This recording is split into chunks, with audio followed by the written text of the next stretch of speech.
Yes, yes, yes, it is that time. Time for my weekly NFL game picks. We're on to week 5 of the 2021 NFL season and taking a small step back to take a look at week 4. Another solid, successful week. Might have been a week if you took my picks and went to Vegas, you might have made yourself some money. Probably the common theme that you would say. You're not making overwhelming wealth, but you could have made something.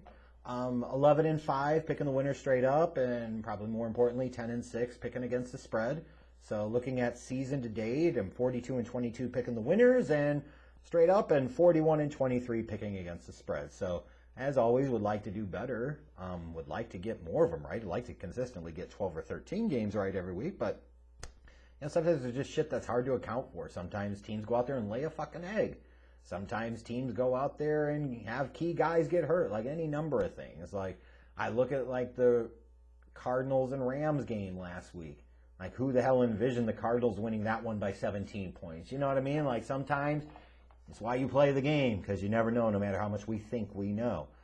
So, hoping that this week's going to go well. Didn't go so well on Thursday night. Again, to that point about shit happens, and sometimes you can't predict it. Rams and Seahawks, the Rams were 2.5-point favorites, and I picked the Seahawks plus 2.5 because I said, this is one of these NFC West divisional matchups. Like, these games tend to be very tight, and, yes, it's Matthew Stafford for the Rams, and they're coming off of that loss to the Cardinals, so they'll probably be up for the challenge, but then the Seahawks are probably looking at this game, and Russell Wilson wants to do well in the primetime spot, and then, of course, he gets fucking hurt. So you're watching the last quarter plus of the game, and it's damn Geno Smith trying to get the job done. Like, again, that's stuff you can't account for.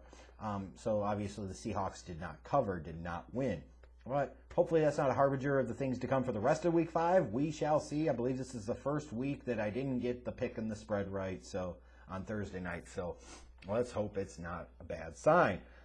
Switching ahead to the Sunday early games, reminder, you've got the Jets and the Falcons playing in London at 9:30 on Sunday. Looking forward to having some literally all-day football. Like, who the hell needs a social life or exercise or cleaning or laundry or homework or any of that shit? It's about football from beginning to end on a Sunday. The Falcons are 4-point favorites here.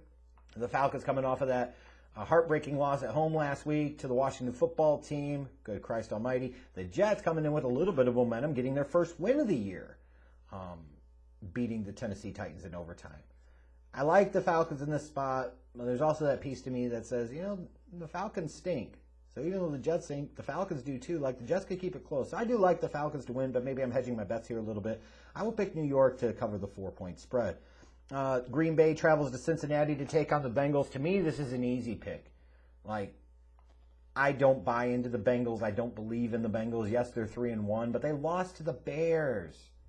How seriously can you really take them? Give me Green Bay minus the 3 all damn day long. You've got the Lions traveling to Minnesota to take on the Vikings. Oh boy, the Vikings are 8-point favorites. Now think about that for a second. The Vikings have won what? 1 game? Is that right? They won 1 game or they won 2? I think it's 1, isn't it? And they're 8-point favorites over the Lions. Yikes. The Lions getting no Vegas love, no love from the bettors, which I get and I understand. I look at this one though, and I say at some point in time, the Lions have got to come off of the schneid. And it's going to come in a week where it didn't expect it. Come in a week where the money didn't line up that they should.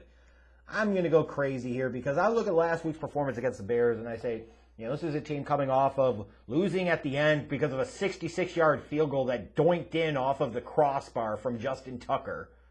Like, they go into Chicago and some bad decisions, some bad execution, some key spots. They should have put up 30-plus points on the Bears and beat them, maybe handily. And they didn't do it. Some of those things will have to break differently in week 5. I'm picking the Lions to win plus the 8. Fuck it, why not? Denver travels to Pittsburgh to take on the struggling, scuffling Steelers.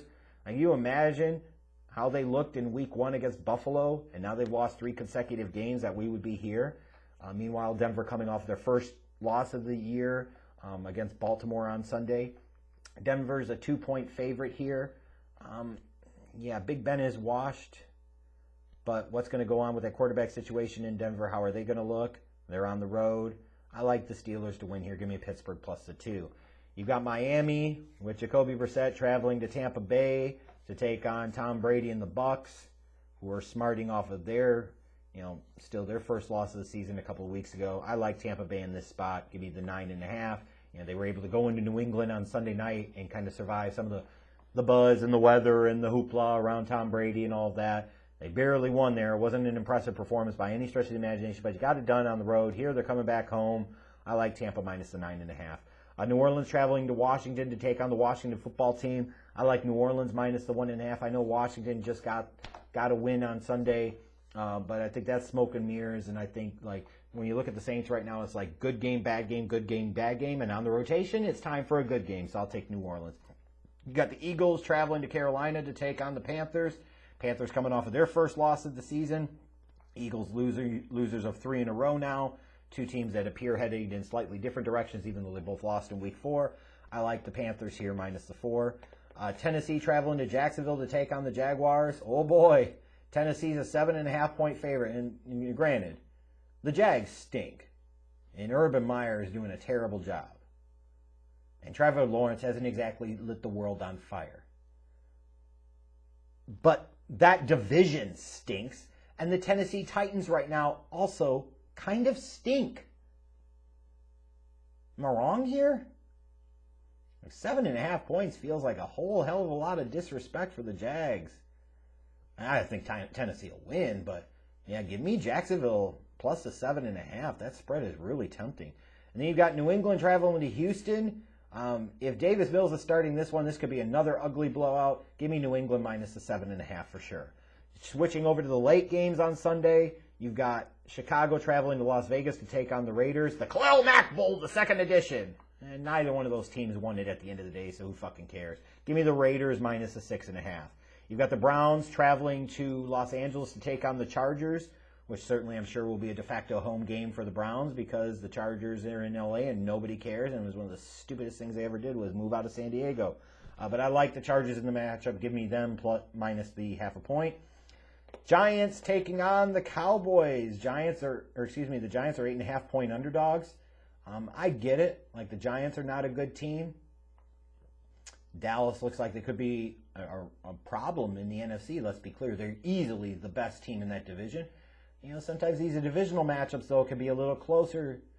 They could be an example of familiarity, could breed some challenges that you wouldn't expect. So I like the Cowboys to win, but give me the Giants to cover the 8.5-point spread. Touchdown plus spread feels a little ambitious here. And then you got San Francisco traveling to Arizona to take on the Cardinals. I guess you got to keep on rolling. Arizona minus the 2.5. I sure would love to see Trey Lance get a start here. Why would you, even if healthy, why in the fuck would you want to play Jimmy Garoppolo at this point? It's time to go with the young man no matter what. Stop wasting your time. Stop holding on to hope. The only hope you have is to put Trey Lance in this spot and let him show what he can do. But while this could be a little bit of a danger game for the Cardinals, even though they're at home, and they just coming off of that big win against the Rams, sometimes you can lose focus a little bit. So this could be a warning spot, a danger spot for them with the 49ers. I still like them to win and go to 5-0. Give me the Cardinals minus the 2.5. Sunday night, another huge matchup here. You got some marquee games on Sunday that are intriguing, that's for sure. This is probably the most marquee one of all. You got the 3-1 Bills traveling to Kansas City to take on the 2-2 Kansas City Chiefs. This is a rematch of last year's AFC Championship game. The Bills certainly wanting to get some revenge for that and also establish that just like the Ravens did a couple of weeks ago and the Chargers recently did, the Bills want to put the Chiefs in a bad spot here. Put them at 2-3. Get a little more gap there in terms of the tiebreakers come playoff time in the end of the season. But also, most importantly of all, establish that they can beat this team. And if they've done it once in the regular season, they could potentially do it again in the playoffs. So a huge spot for Josh Allen and this Bills team. And I expect the Chiefs to be ready. Give me the Chiefs minus the 3.5. And then the Monday night matchup, you got Indianapolis traveling to Baltimore to take on the Ravens. Oh, imagine that. The Colts' old home versus the Colts' new home. How about it? The Ravens are 6.5-point favorites here. I was expecting this one to come out as maybe 4 or 4.5, 6.5. Feels a little high. I think the Ravens are the better team, obviously, and we'll pick them to win. But I like the Colts to cover that 6.5-point spread. They could do just enough to do some type of backdoor cover or some type of shit like that. But anyway, those are my picks for week number 5 of this 2021 NFL season. You can check them out. They'll be in the description box below. As always, you're welcome to go against me. See if you can outpick the Schleggy. I'm sure a lot of you can. I'm not under any delusions here. It doesn't really matter to me. It doesn't matter in my life one way or another. If you can do better than me and make more money off of your own picks, then please fucking do that. But anyways, we'll come back in a few days and see how I did. All right, I'm out.